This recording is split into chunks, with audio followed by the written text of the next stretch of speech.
arrows graffiti in the bathroom stall. I excused myself from the table just to check that it was this stall where I saw the writing. It was. Now I had a mystery. I wanted to follow the arrows, but I couldn't. After I left the restroom, the ambient light was so bright that the arrows were invisible. I told my friends about the arrows and asked the bartender about it. He knew about the graffiti, but had never seen the glow in the dark arrows. He must have thought I was insane. After about 15 minutes of pouring drinks, he took a minute to go check it out. He didn't seem that impressed. I asked him if we could stay after closing and turn off all the lights to see where it went. He said yes. Flash forward 2 hours. The bartender and some of the waitresses are all standing around in the dark of the bar, looking at little faded arrows that make a trail from the restroom out to the front door. It wasn't just me that saw them. We step outside, but the trail is dead. The street lights outside make the faded glow in the dark arrows impossible to see, but this wouldn't stop me. I now wish I'd just stopped following the signs and left it, but it was too late. I'd let my curiosity get the better of me. 3 days later, I'm in the geology building at my college when I noticed a display of exotic minerals that the department had in a display case. Inside the case is a small handheld black light used by rockhounds to find and observe glow-in-the-dark minerals. After the class, I asked the professor if I could borrow it. He said yes, but that if I break it, I owe the department $45. Later that evening, I dragged my buddies back to the bar. We had some more drinks and awesome buffalo wings until it was dark. That was when it was time. I went to the bathroom and tested my black light on some of the painted arrows. It worked like a charm. They glowed incredibly brightly, and even with the lights on, they were fairly visible. I went back to the table. We pay our tab and step onto the street. My friends stood around me, trying to look cool while I was geeking out with my black light, searching for invisible arrows on the ground. I found one. I followed the arrow, keeping my black light inches from the ground, waving it back and forth 5 feet away. I found another arrow, then another, and another. Still, now we were going somewhere. The further we got, the more anxious I was feeling. What if this led to something bad, something dangerous? But it was too late to turn back now. I needed to know. I was following these arrows down a sidewalk for about 2 blocks. My friends finally loosened up and started speculating on where these arrows were taking us. Finally, I got to an arrow pointing us in a new direction. It was a driveway leading to an empty commercial lot of some kind. The lot was surrounded by cyclone fences with aluminum siding, so we couldn't see what was inside. The arrows led us around the fence to a gate. I saw a lot of glow in the dark paint under my light, and it took me a few seconds and some swinging of the light to realize we were looking at a giant arrow pointing inside the fence, I guess. My friend Jeff pushed on the gate. It was locked, so we all forced ourselves over the top of the gate into the inky blackness on the other side with no streetlights. I pulled out my light and quickly found an arrow. We followed a new trail slowly, and it quickly became clear that we were being led to a small shack in the middle of the parking lot. I wish we turned around at this point. Maybe we would have gone home that night. I know what this is, said my other friend Dave. I think this all used to be a drive-in movie theater with recording studios. I think that is the concession stand, and apparently some YouTubers use this area to film videos. Jeff and I agreed that this was a pretty good theory. We walked to the building and as we got closer, saw that it was boarded up. But the shape of it and its enormous plyboard-covered windows made us think that Dave was probably right. I scanned the ground with my black light for more arrows and found none. Dave shrugged. So what? The arrows used to lure people to buy popcorn? Looks like Jeff said it. We walked around the building until we came to a door in the back. It was secured by an old combination padlock. My black light hung from a tie on my wrist. I thought I had shut it off now that our mystery was solved, but out of the corner of my eye, I caught a glimpse of glowing paint. I aimed my light at it. Whoa, said Dave. There on the door in sharp new glowing paint was scrawled 1356. Holding the black light close, we quickly rotated the wheels on the lock.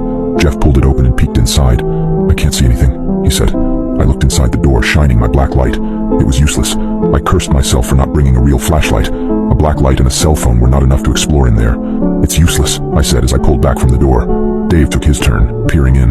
Just as I was about to suggest we head back to return another day, I heard a click, and a dim light appeared within the building. Holy crap, said Dave. I flipped the light switch, but I never thought in a million years that it would work. Jeff said, yeah, this place looks like it's been out of use for like 30 years at least. Look at this parking lot. There are trees in it. Someone's still paying the bills, I said. In hindsight, this should have tipped us off that something wasn't right. But in the moment we headed into the building, we walked in and saw a surprisingly clean concession stand interior. There was a thin coating of that strange sort of dust that accumulates in the absence of people, the sort of dust you would expect to find in an ancient tomb. Before I could examine further, Jeff said, dudes, check this out. He was standing over a hatch in the floor. He'd pulled it up and was peering into the dark. Maybe there's another light down there. He bounded down a set of steps into the cellar. Dave and I followed close behind, trying to find a switch along the way.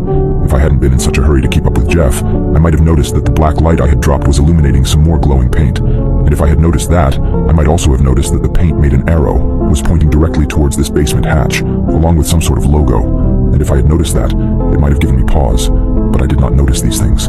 I was halfway to the bottom of the stairs when I heard a click. My eyes were immediately drawn to a glow in the corner of the basement. Jeff said, "Found it." We walked toward the light, bumping into empty shelves and some strange debris along the way. We all jumped when we heard it. There was a whirring sound, very loud, coming from near the stairs. Dave and Jeff had comical, frightened expressions on their faces. I probably looked the same. At last the sound stopped. We stood still for a moment, our hearts beating hard in our chests. Then, as if awakening from a trance, we all ran over to the hatch to investigate. My mind could not comprehend what I saw. Was the ceiling upstairs covered in black stripes? No. My eyes finally understood. The hatch we had just come down moments ago was now by iron bars. We were trapped. My heart sank as I grasped the reality of our situation. I shook the iron bars frantically, but they didn't budge. Dave and Jeff searched the basement, looking for any other exits or something we could use to break open the gate. But there was nothing. "Do you hear that?" Jeff said suddenly. A soft trickling sound was coming from the corner. I shone my blacklight over and noticed water starting to pour in through a small crack in the wall. "The room, it's filling with water," I exclaimed.